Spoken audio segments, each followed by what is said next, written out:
Hello, guys. Welcome to another episode of the Commerce Lab by Ecomcy, the place of everything related to Amazon FBA and e-commerce. My name is Vincenzo Toscano, CEO of Ecomcy.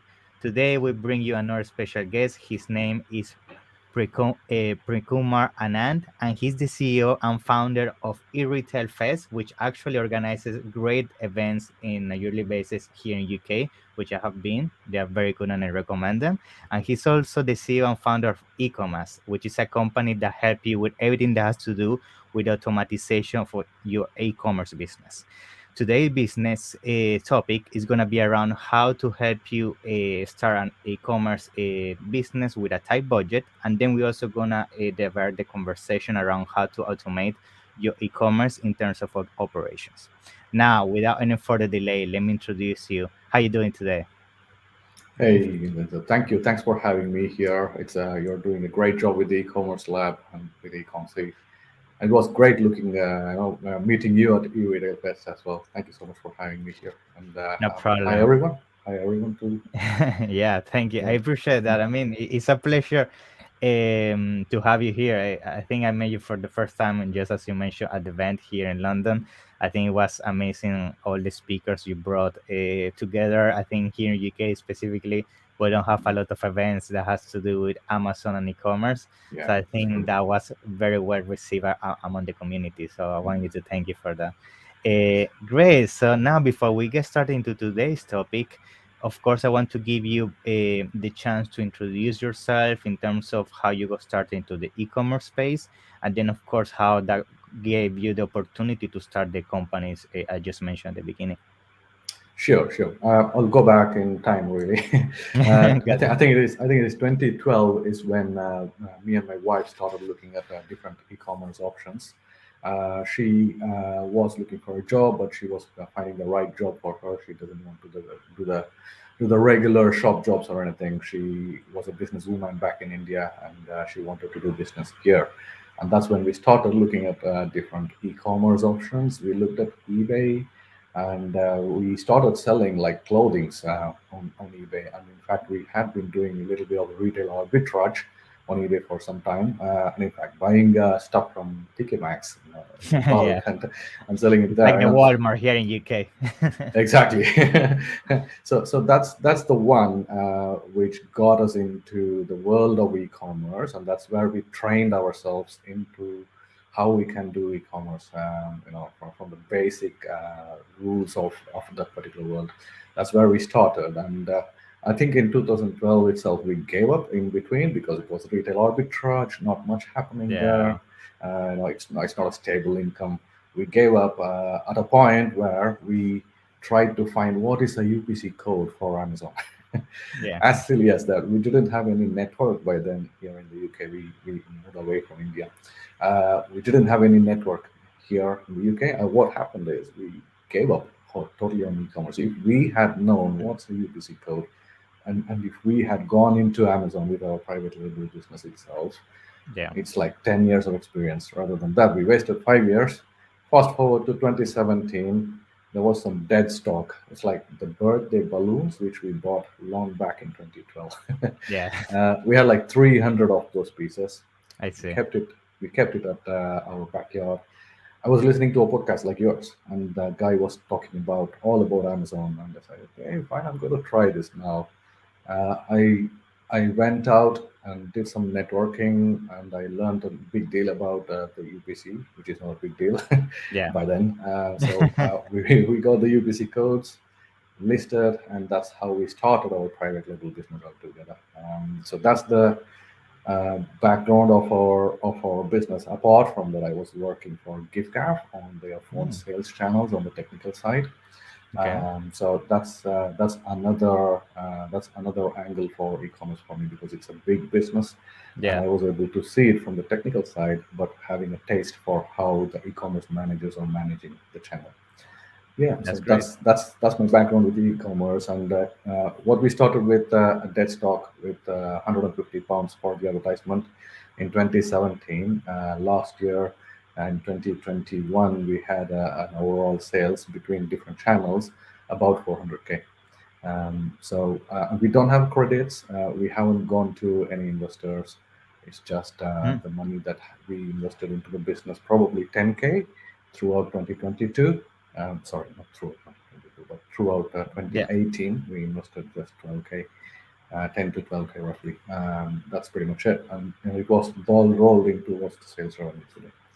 That's that's the amazing. e-commerce background. Yeah, and Yeah, being on the technology side, obviously I have a technology spin up. I have a startup, ecommerce.ai, and we got a team of 3 people helping medium to large enterprises and smaller scale businesses as well with any e-commerce operational automation that they need, especially on the Amazon.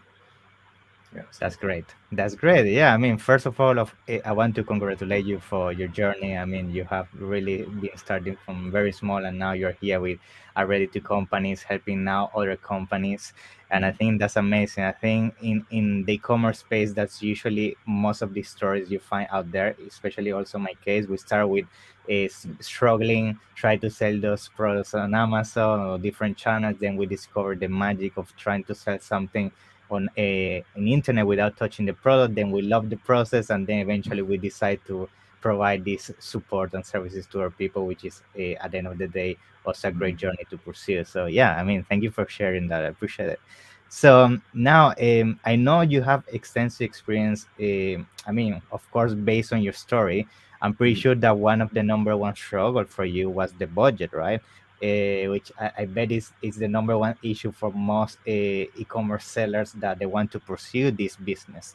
So I think to start today's topic, which is around how to start e-commerce business with a tight budget, I would like to start with maybe some of the number one mistakes you have seen people when starting with a small budget that you see that they should be avoiding to in order to avoid burning all the budget in the first few months and then be left in the dark as we have seen so many times in this yeah. community. Yeah.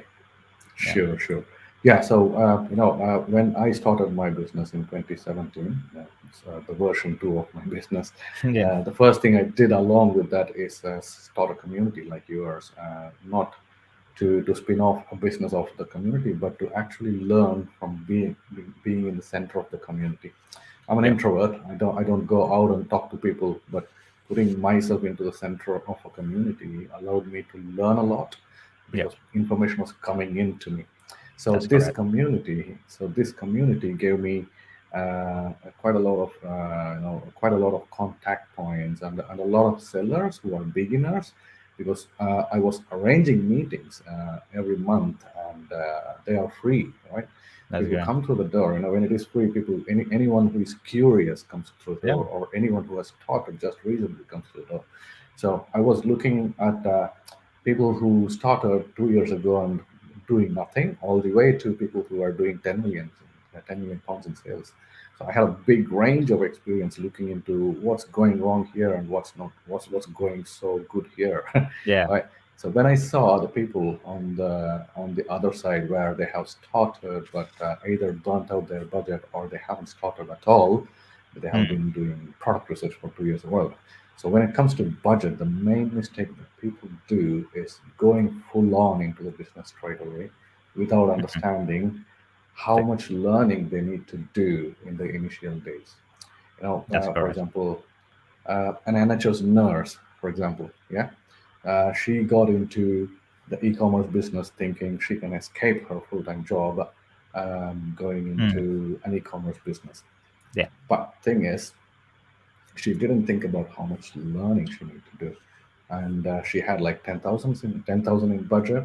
The first thing she did is she signed up a course, and the course costed her £2,000, right? Yeah. And the second thing she did is she was following whatever the coach was telling her, and she was investing heavily on the branding. She was investing heavily on the product development. She was investing heavily on the first stock to come. So that's almost 8K burnt within 2 3 months time, Yeah. right? So that's an example I can say. And all I can suggest to people who are starting is that start small. Even if it is retail arbitrage, which is an area that many people try to avoid, go into it because you need to learn the e-commerce Hmm. platforms. Take something, put it into any e-commerce That's platform, not correct. just Amazon or anywhere.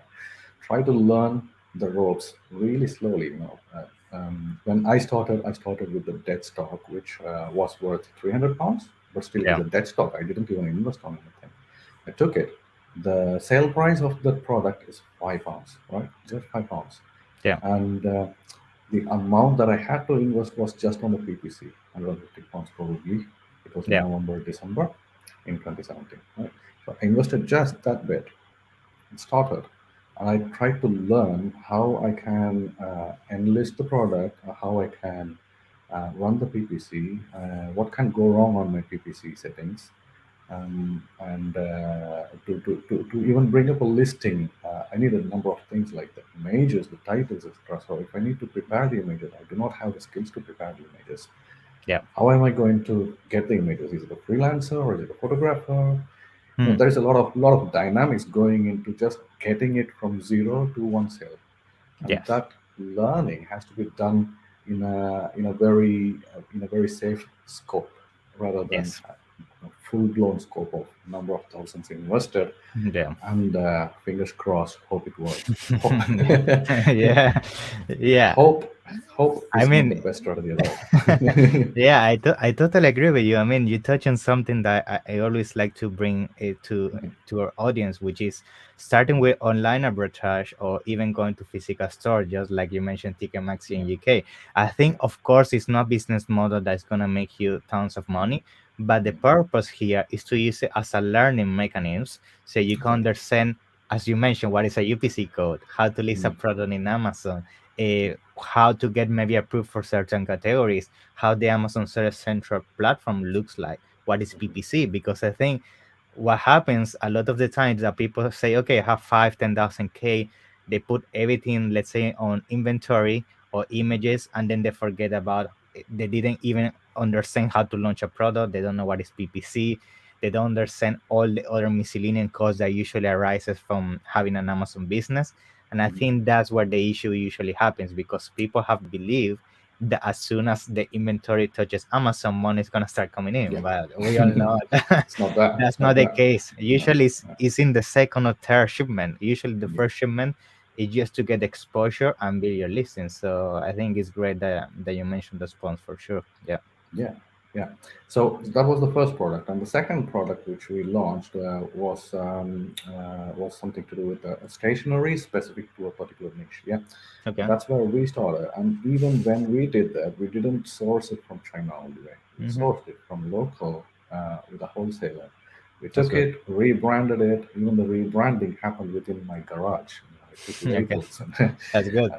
whacked on the product. It was only 100 pieces of that item, Yeah. enlisted it. Okay.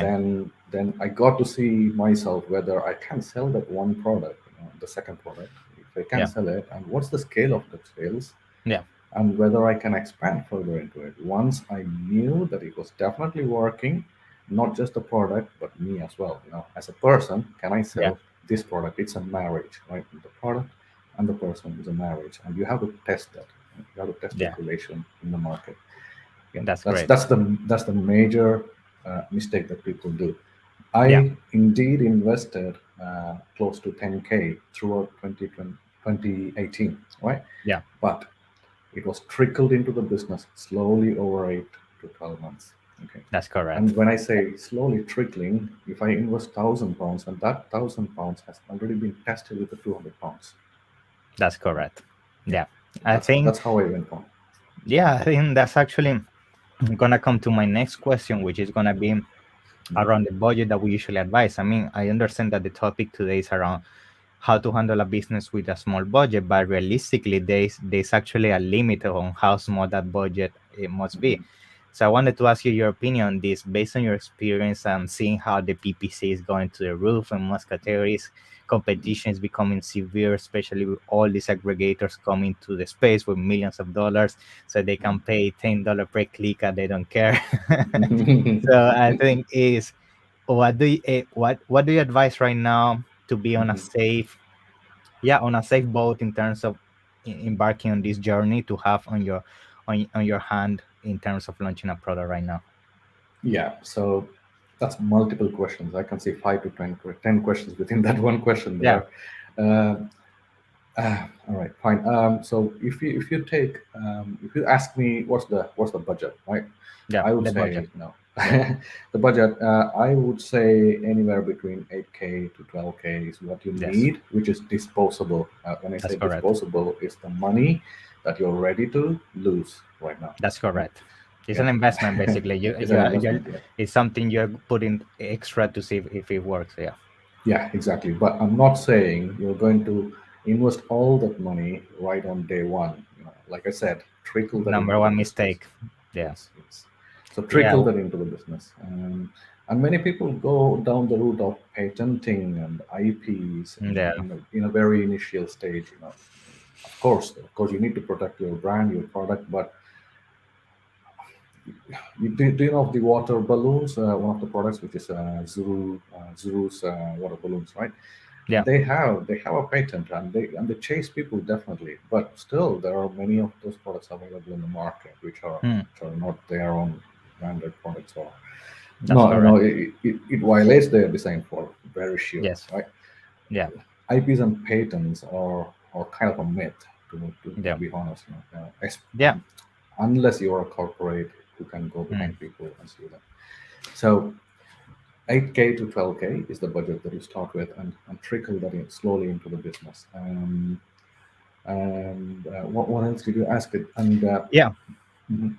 And the Yeah, so platform. basically how to deal with the actually expenses, because I know 8 to 12K is important to have as a backup, but you also have, for example, PPC, which is a big expense towards Yeah, your launch and your launch strategy. So how much maybe from that budget you sure. would allocate just towards that, for example? Okay.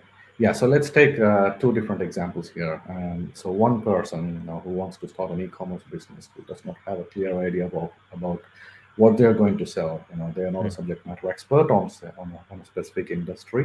And Yeah, there is a second person, is a person who is a subject matter expert. Let's say a carpenter who has invented something, who has something really cool to sell, that's or some deodorant that somebody has invented, yeah, something cool to sell again. So these are the two different people. You take the first person. That's what I'm going to cover more about here. So those yeah, are the majority of people coming into this yes, phase. that's correct. So those people, what you need to what they really need to do is find a way. There are multiple ways available to find a product which is sitting inside a little crook in a niche, right? To find that, I didn't use any tools like Helium 10 or Jungle Scout or eGrow. There are many tools available, but if Yeah, you use any of those tools, you will be able to find a product that is too low on PPC and really good on their margins. There are yeah, multiple strategies that you can take to increase your margin and reduce your PPC. that's correct. One of my key selling products has 2% in PPC, which I boast That's quite a great. lot about. Yeah, That's good. uh, it's not massive sales, but it's massive margin for me. Yeah, A which is person, it's amazing. Yeah, yeah, yeah, a person selling maybe 10K, 20K per month earns the same amount of profit as I am when I am selling 5K to that's 8K of the correct. same product. Yeah, Yeah, yeah. at the end of the So day, that's what matters. Yeah, exactly. I use a very simple. I used a very simple technique to do that. I used the bestseller category page of Amazon. I drill down at least five subcategories to five subcategories, and then look at 20th or 30th product in a given 100 listing that's great. page, right? So I Great. take that and I ensure that there is no manufacturing complexity in the product. Hmm. If there is manufacturing complexity, then I'm in for a big role there because I need to invest quite a lot when I'm talking to a manufacturer. I'm investing quite a lot on product Inspections and all qualification. that. Yeah, Exactly. If it is a staple product, you're in for a good start. I'm talking only for the people who are starting just now, not for the people who are deep into the business, yeah, but for people who are starting. So for those people, find the least complex product and least heavy product as much as possible, and see to it that there is not many sellers when you search for the given product. that's That's great. pretty much what I do. I have an Excel sheet with five different parameters which are suitable for my business ambitions. I still Hmm. operate only with one garage and one 3PL partner. That's it. I don't spend much on my warehouses either. My operations are quite low weight, and my margins are quite high. That's That's great. how. Yeah, it's a cash-rich business. I have really like more than 100K in cash right now, disposable. I can invest in anything else. That's good. So to enable that, we need to have a methodology, and I have a sheet which I usually use with 5 different parameters, including whether there is competition, whether there is whether the weight, the heaviness of the product is good or not, and Yes. there are 5 different parameters that I use. And using those 5 parameters, I give a weightage and give a score out of 5. And if it is more than 4.25, I go for the product. Otherwise, I don't. How do I That's great. measure whether a particular product is selling or not? In the past, I have been using the card trick, the 999 card trick that Yeah. many people have Yeah. used Yeah. and explained probably. As simple as that. I use that, trace the product for a number of days, and I see the real data there, not the guesstimates that we see on Helium 10 or anywhere. I use Jungle Scout, eGrow sometimes as well to find the weightage that they give, but I don't stop there. I move I see. away from that. I just take that as an indication, and I want to see the real number through the 999 contract. That's great. Okay. Yeah. Good. This Yeah, is how I that's have. very good. Yeah, I think that's a good point you touch on that because I think a lot of people when they use software tools, they get blind by that data and they just believe what they see on those softwares and they do nothing else. And I think what you mentioned right there, which is combining data from software, but data from manual work that you can get straight from Amazon, I think that's the perfect combination for sure. We also do that, Absolutely. and I Yeah. think at the end of the day, that's the best way to validate data. Yeah, Great. absolutely. All of this takes time. People think, using That's Jungle the thing. Scout, yeah, that's it. I can start selling Yeah, this. Can't do that. yeah, that's correct. Good. So I think now that we're actually talking about software, I think now is a perfect moment to jump to the second part of the topic, which is the automatization of your e-commerce business and how to help you basically to make everything more efficient in terms of time and Mhm. logistics around your business. So if we can start maybe touching around that and what is usually your advice on that subject. Yeah, Sure, sure. Again, let's talk from the smaller businesses, right? So that's people who correct. are just beginning, what are the problems that they mainly have? Let's talk from there. The core problem of many people to do with the e-commerce data that they are going to handle are two things. One, the profit and loss. So That's assess correct. whether a given product, the unit level profit and loss, and the business level profit and loss.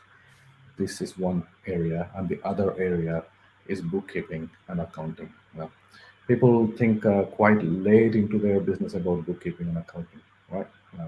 But it's very important Yeah, that when you start the business, you should have at least an Excel sheet yeah. which has the lines of expenses that you have had. Yeah, It's surprising how many people don't understand their margins and expenses. Yeah. exactly. Yeah, yeah. So let's start with the profit and loss. The reason why it is so complex to calculate the profit and loss in the e-commerce businesses, especially on Amazon, is that the number of fees that they incur, the Amazon fulfillment fees and the PPC fees that they are paying for, and there are a few more, right? So if you're in US, there is sales tax that they deduct. Here it is VAT.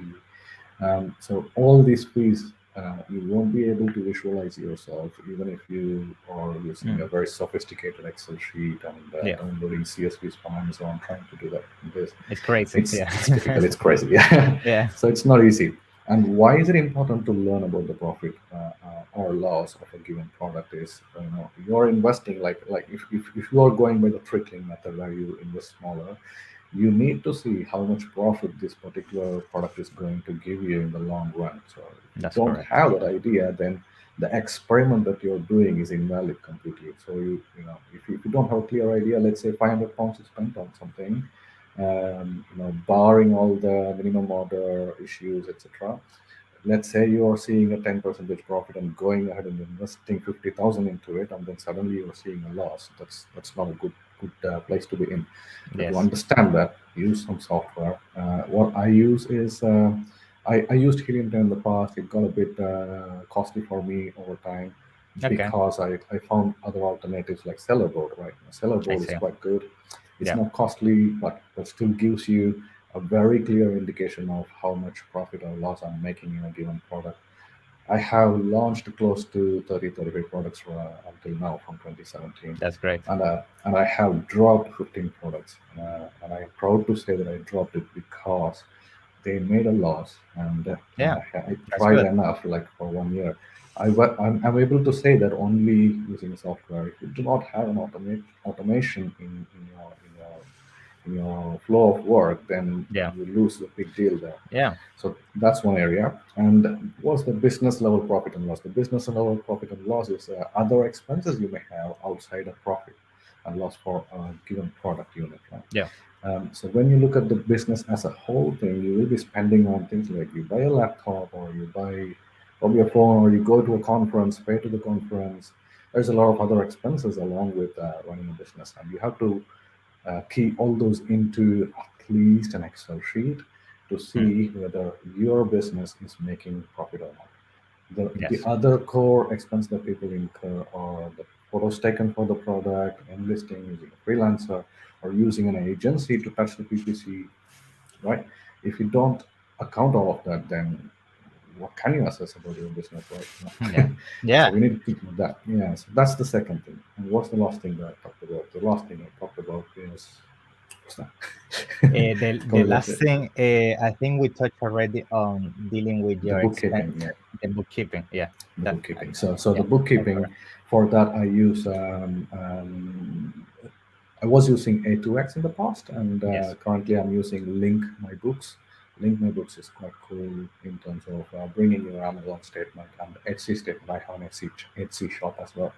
Okay. So both of that, it converts one disbursement into one invoice in zero, and once it goes into zero, it's just one particular line that I need to look at. So it matches my bank statement along with that invoice number quite That's great. cleverly. So before that, I was spending at least a couple of hours every month sorting out what's happening with my Amazon account. Right? Yeah. I don't do that anymore. I saved at least 4 to 5 hours of HCM account, Which is huge. HCM Yeah. Amazon, yeah, HCM Amazon reconciliation. I do my business with my wife, and I'm the clerk for her. I was the clerk for her, not Yeah. anymore. Yeah. That's So good. Yeah. I mean, I think automatization is the future, especially in e-commerce, because just as you mentioned, even if you start with an Excel sheet and you try to be as detailed as possible, it reaches a point that keeping mm, up with the fees, changes, multiple sales, different channels, it becomes a nightmare. So I think it is. for Yeah, sure is the number one tip we should give to people starting on e-commerce for sure. Yeah. absolutely. Yeah. Great. If you think about the medium to large enterprises, do I have more time? Oh, Yes, of course. Yeah, we can touch on that. Yeah. cool. So if you talk about medium to large enterprises, the problem is quite different for them. They are not so fussed about the bookkeeping and accounting because they got professionals in their team That's to deal correct. with it, and they probably use the same kind of tools as well to manage those. And it's a second thought for them. For us small businesses, it is the main thought, main core, but it is a second thought for them. For them, it is more about the analytical data that they need about their sales, about their PPC, what changes they have done, and how it has affected the sales. Even changing a little picture impacts their business quite a lot. So that kind of data is what is more important for medium and large enterprises, especially aggregators and agencies. They want the data.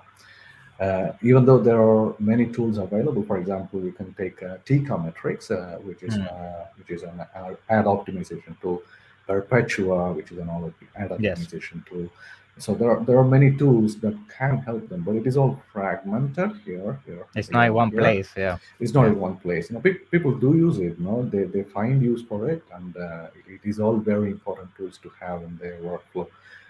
Apart from that, what they are always looking for is to get all the data and put it inside their own database and try to visualize it, and make business decisions based on it. So it's like one data collected together and then make decisions, visualize it, The do a best business way. intelligence on it. Yeah. Yeah. So keep these tools and do that as well, and that's what they are doing already.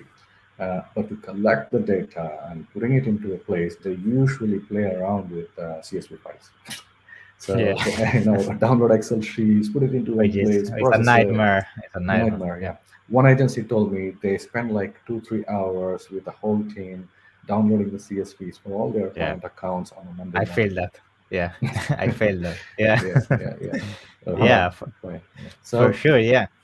I think there are many tools available these days to Yeah. synchronize the data, and what they call technically is a data lake, which means you bring data from a number of different sources. Let's say you are a brand, you are handling a brand which has a Shopify outlet, which has an Amazon outlet, and there are 10 other marketplaces as well.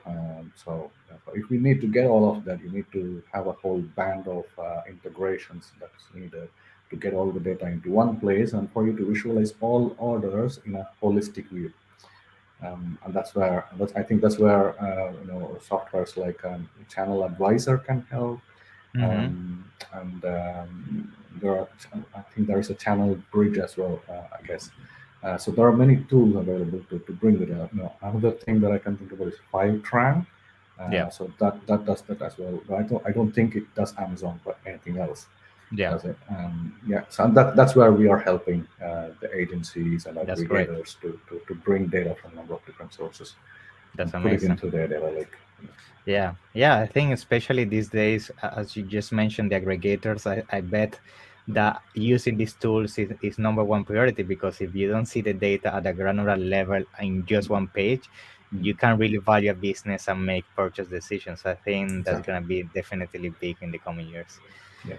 Well, I think today we covered very good topics. I mean, I really appreciate your time. Your knowledge is very valuable. That's why I want you to bring you here. I know you have extensive experience, and for sure, I'm gonna have you back in future episodes. And before, of course, I close today's episode, I want you to give you the opportunity to share to our audience all your channels and websites and events as well, so people can find you and get in contact with you. Yeah, absolutely. Yeah, so I'm doing this the yearly two conferences with eRetail Fest. The Yeah, next one is on 9th of June. So do come in and I'm gonna talk be about there. really cool topics. Yeah, Most likely, I will have people from TikTok and Facebook to talk about their advertising platforms, alongside people who are experts on Amazon and any other marketplaces as well. And as usual, I'm really content heavy, and I have got 4 different workshops and 7 different talks, a content packed day. Potentially, it will extend into 2-day conference as well, depending on the fundraising that's going currently. that's Yeah, great. do come in. Good. And also regarding your, you also have a company that have with automatization, right? So if you can That's right. briefly mention that, the where then people can find you for that. Sure, sure. So you can find me at ecomaz, ecomaz.ai. Okay. If you go there, you can find about the company, and it's a very basic page there, but it gives you a rough idea about what we are doing. And we are already working with 2 clients. One is a data consultancy, and another is an Amazon agency, and they're already using the tool to get all their data and visualize within their companies, especially the agency. They use it to assign KPIs for their staff who are handling different client accounts, and the managers can see a wholesome view of how each staff is doing, how each client account is doing. So it's quite nice. Great. Thank you. Thank you. Well, I would like to thank you once again for your time, and definitely see you on the next one. And take care. Okay. Thanks for having me, Vincenzo, and No thanks problem. everyone for watching. Thank you. See No you. Bye. problem. Thank you. Bye bye.